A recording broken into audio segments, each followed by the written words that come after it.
know. It's just all so rushed.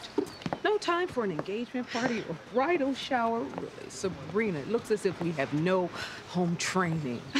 We should have taken months to plan this. Really, why the rush? If you're pregnant, you can tell me. For the millionth time, no, I'm not pregnant, okay? Trust me. Jason and I are in love. We're really in love. Jason makes a good impression, but we haven't met his family yet. What are they like? Oh, Amy, let's put some greens in with the roses, okay? For like a pop of color. Sabrina. Oh, and Bellini's, Mom. You love Bellini's. Let's serve Bellini's as well, okay? Sabrina. Yes? What are they like? I don't know.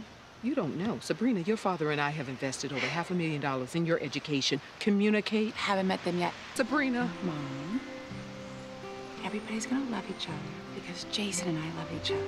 How can you say you love him when you don't know them? They could be... Great. Come on.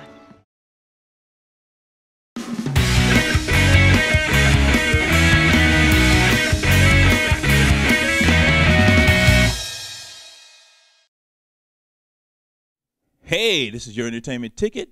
I'm Al McGee. Get us at www.yeticket.com. I'm a critic, and I criticize. The movie we're going to talk about today is called Jumping the Broom. Well, you know what that means, jumping the broom, especially in the African-American community, where the story is that during slave times, when they got married, they took a broom and jumped. It's like jumping to a new phase in their lives. But then, too, I was kind of a little confused when I read about it through the history. I mean, did they have preachers and priests who were slaves also? And who ordained them at that time for them to get married? Or did we just ordain our own people or person, a male, and say, you're a priest, so you can marry us, so now we're going to jump the broom? Anyway, that's the story, a small story. I mean, read your history books about it. It's mentioned in a few histories about, during slavery and things like that. I was married 4 times. I never jumped the broom at all. It wasn't that important to me. Now, this is a film that is produced by T.D. Jakes, the Texas preacher. So you know it's going to have a lot of emphasis about God and religion in this film. But let me back up and talk about a word called bourgeois. Again, I read a book in the 60s or maybe early 70s about bourgeoisie, bourgeois. I don't like that term because it seems to be a put down on African Americans who have made it, made money, and then they started to adopt more of the culture of people who have money. Fine manners, wear fine clothes, to try to act proper in public, dress nice, eat nice, get higher education. And I just found that term so racist, and this word is really used throughout this film. But it is about 2 cultures. First of all, let me tell you about the director, Salim Akil. This is really his first film. He did a lot of TV, like Girlfriends and The Game. He directed a few episodes on both those television shows. But what I'm excited about is the cast. Paula Patton, you know who she is, from Precious and The Right Thing, Lars Alonso, he was in Fast and Furious 4. Also, he's on TV a lot. Angela Bassett, she's taking care of some kids now, and she got a husband. Loretta Devine, or Divine, I met her years ago when she was in Dreamgirls. Wow, has time really changed for her? Also, Megan Good, she's playing the girlfriend. She got a lot of boyfriends. Tasha Smith is in this too. You know her. She's a sassy one that you've seen in a lot of films, especially my boy's film. D. Ray Davis, he's a stand-up comic. He's from Chicago originally, lives in California now. If you ever want to see some good stand-up, see him. But also, Mike Epps, another good stand-up comedian in this too. And Valerie Pettiford, Pooch Hall from television, The Game, and Romeo. You know him. Father's a famous rapper. He's a rapper, but he's a student at USC. Wow, this is a really great cast. but did it work together? Did they work together? Yes, they worked together as a great cast, but was this a good story? Well, what's the story about? The story is about, Paula Patton's character. She's a young lady. She has sex with a lot of guys, but, she wanted to be loved. But she wakes up the next day. They don't call her back.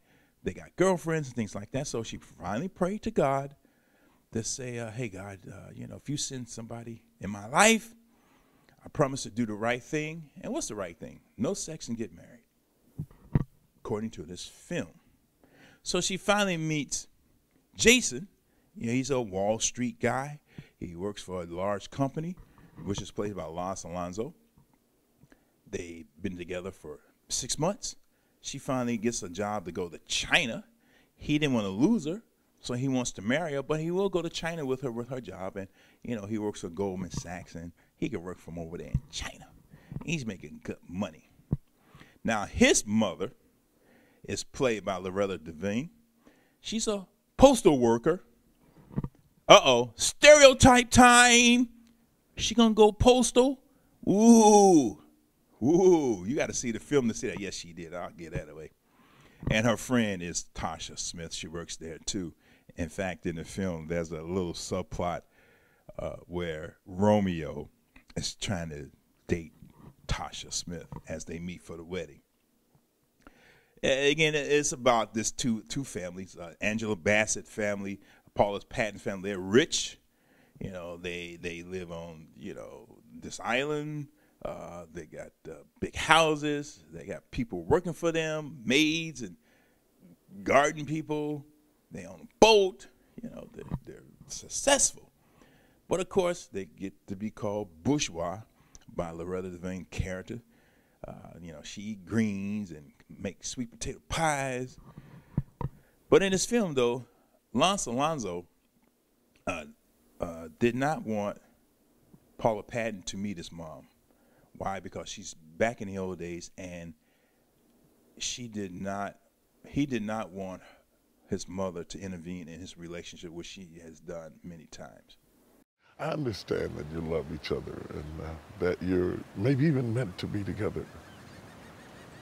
But I should warn you that sometimes life will really test you. Oh, well, we'll pass. Reverend Jason was sent to me. He's my soulmate. Mm-hmm. Oh, that's so sweet. But even a soulmate can really test you. This is a romantic comedy. I was a little bit disappointed because, there was a lot of stereotypes in this film. I'm not talking about just black stereotypes. I'm talking stereotypes of characters. Like, again, the Loretta Devine's character works at the post office, so she can go postal. And a lot of subplots was not fully developed. Actually, there should have been different films for different characters. I really would have enjoyed much better. Now, D. Ray Davis had the funniest lines in this film. He did a very good job. And Mike Epps, there was not one F word from him or MF word from him or from D. Ray Davis. Again, if you ever seen them live, that's all they do.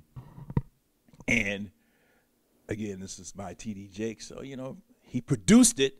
He put the money up, so really they're going to do what he wants them to do. That's another reason I really could enjoy this film. Also, I was watching this film. Tyler Perry do not have the, what can I say, the brand of all African-American films, but, oh, my God, it kind of reminded me of a Tyler Perry film. It really did. The only thing was missing was some man dressed in drag. That was the only thing missing in this film. It would have been a complete Tyler Perry film. That's the way I saw it. That's the way I saw this film. But this film is also about forgiveness and accepting people as they are. And that's what this film did. It did all of that. It had those answers. And it was not predictable. I mean, but there were some things in there you saw coming anyway from the storyline. The screenplay was not that great when I saw it. But with all these actors in it, fabulous actors that I totally enjoyed over my lifetime. The story was not that good. The director, he was okay. The director refused to put his own input on this film. He put T.D. Jakes' input on this film. Jumping in Broom, there was a few laughs in it. I enjoyed it, but I got to give this a C+. It wasn't a great film. It was a little bit above average, but a C+ film for me. Not because it was a romantic comedy, because of the plot lines, and you kind of predicted what was going to happen. You saw that. But some things you did not predict, and some things did not happen as you thought it might happen as a film goer. The acting was good. I enjoyed all the actors in it, like I said, but again, the subplots were not fully developed. I saw someone else stamp on this film because he produced this film, and, you know, that's why I'm giving this a C+, Jumping the Broom. But if you have any comments, email us at yeticket@yeticket.com or tweet us at yeticket, or we're on Facebook. If you saw this film, or if you're going to see this film, send me a comment. I'm Al McGee. Let me know what you thought of this film. Get us at www.yeticket.com. Keep watching us every day and the day after. Mom, this is Sabrina. Oh, hello. Hi, Miss Taylor. It is so nice to finally meet you. Great, Mom. I'm sorry. I didn't think a handshake expressed the moment, you know. I'm a hugger. I like to hug. I can say that. Oh, sorry. I'm Claudine Watson. Oh, Pam Taylor. Well, may I say that you've certainly raised a wonderful man. Well, thank you. He is wonderful. I wish I could say the same about you and your daughter. Oh, I said that the wrong way. I mean, I wish I had met her earlier, before now. And Why don't we go into the house? Make you more comfortable. You guys have to be so thirsty, huh? We have bellinis. I hope you like bellinis. Yes, yes. yes.